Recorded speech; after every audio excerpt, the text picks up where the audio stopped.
Assalamu alaikum students. I hope all of you are fine. Now come to your lecture number 8. As we have done our chapter number 1, now come to its worksheet which you have collected from the school.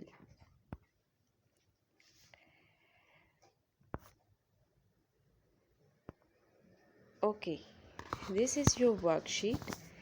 Here we will do the worksheet of unit number 1, highest common factor and lowest common multiple. Question number 1, fill in the blanks. You have to do this with pen. First of all, the first fill in the blank is LCM stand for lowest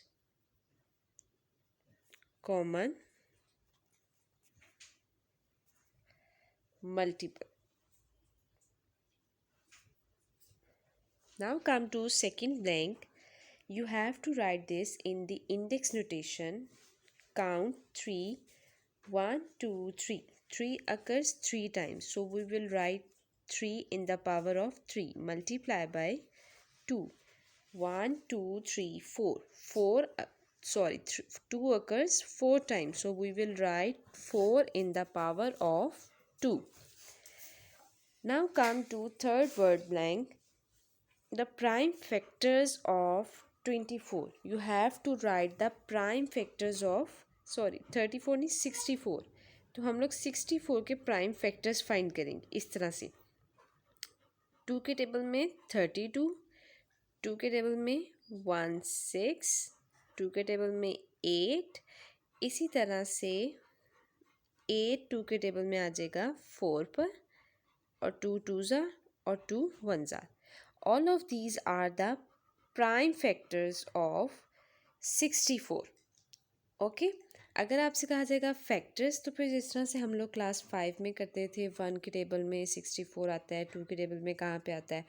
अगर आपसे कहा जाएगा prime factors, फिर आप लोगों ने इस तरह से फाइंड करना है.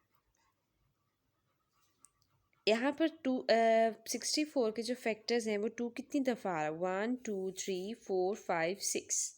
तो आप इसको 6 टाइम्स भी लिख सकते हो 2 को,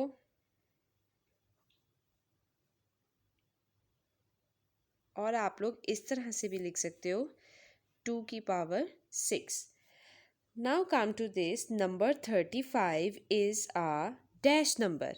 it is a composite number. Yes, 35 is a composite number. Number 36 has dash factors.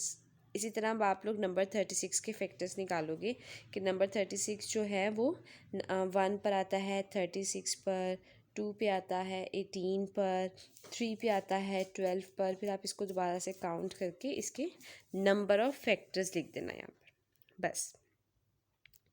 Now come to question number 2. It is do as directed. You have to find the HCF of 21 and 56. हम लोग 6 class में combined method से ही find करते हैं 21 and 56. 3 के table में 21 आता है, और आप लोगों ने कोई ऐसा नंबर लेना है जिसमें ये दोनों आते हों. अब यहाँ पे देखो बेटा, अगर मैं यहाँ पे 3 लेती हूँ तो 21 जो है वो 3 के टेबल में 7 पर आता है, लेकिन 56 तो 3 के टेबल में आता ही नहीं. फिर क्या करेंगे? ऐसा कौन सा हम नंबर ले सकते हैं, ऐसा कौन सा प्राइम नंबर ले सकते हैं जो कि दोनों पे डिविजिबल हो? तो हम यहाँ पर क्या ले सकते हैं? 7. 21 जो होता है वो 3 के टेबल में 7, 3 पे आता है 21, और 8 पे आ जाता है 56. अब आप देखो, क्या 3 और 8 किसी एक टेबल पे आते हैं? नहीं. तो इसका HCF क्या है? 7. क्लियर? इसी तरह से आप लोगों ने 21 और 56 का हमने देखा था कि यहाँ पर कौन से एक टेबल पे आते हैं. तो ये कौन सी टेबल पे आता है? 7 के टेबल पे. 21 7 के टेबल में कहाँ पे आता है? 3 पर, और 56 आता है 8 पर. उसके बाद हमने देखा 3 और 8 इनका कोई भी कॉमन प्राइम फैक्टर नहीं है. So we will stop here and HCF is equal to 7. Now come to this next question, question number 2B part.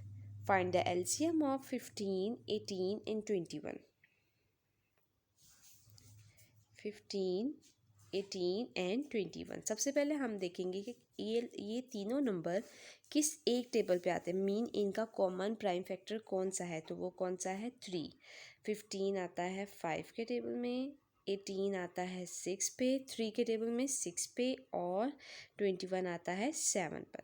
ठीक है, 3 के टेबल में 15 कहाँ पे आता है 5 पर, 18 कहाँ पे आता है 6 पर, और 21 कहाँ पे आता है 7 पर। उसके बाद हमने देखा कि 5, 6 और 7 किसी एक टेबल पे आते हैं नहीं। अगर कोई भी दो नंबर किसी एक टेबल पे आते हैं हम उसको सॉल्व कर देंगे, लेकिन ये तो दो भी नहीं आते तो हम इसको सेपरेटली सॉल्व कर देंगे। यहाँ पर क्या आ गया 6 एज इट इज़ आ जाएगा, 7 2 के टेबल में 3 ज़ा 6 और 7 3 1 ज़ा 3।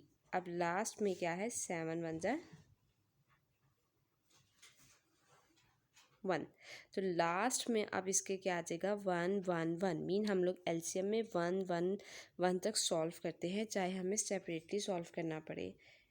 अब हम लोग एलसीएम फाइंड करने के लिए क्या करेंगे, we will multiply all these common prime factor. So we will find the LCM of 15, 18 and 21। Now come to the C part. Find the prime factors of 24 and write your answer in index notation. आप लोगों ने इसी तरह से जिस तरह से अभी मैंने आप लोगों को 64 का प्राइम फैक्टर का है, आपने यहाँ पर 24 का प्राइम फैक्टर जो है उसको फाइंड करना और उसका आंसर इंडेक्स नोटेशन में लिख देना है। 2 के टेबल में ये कहाँ पर आता है 12 पर, 12 2 के टेबल में आता है 6 पर, 6 2 के टेबल में आता है 3 पर, और 3 अपने टेबल पे आता है 1 पर। ठीक है, तो प्राइम फैक्टर्स ऑफ 24 क्या हो गए 2 multiply by 2 multiply by 2 multiply by 3। तो हमने इस आंसर को किस में लिखना है इंडेक्स नोटेशन में, 1 2 3 3 2 occurs 3 times, so we will write 3 in power of 2 multiply by 3. Define composite numbers. Numbers that have more than two factors like 4, 6, 8. These are called composite numbers. Do your worksheet neatly. Take care. Goodbye.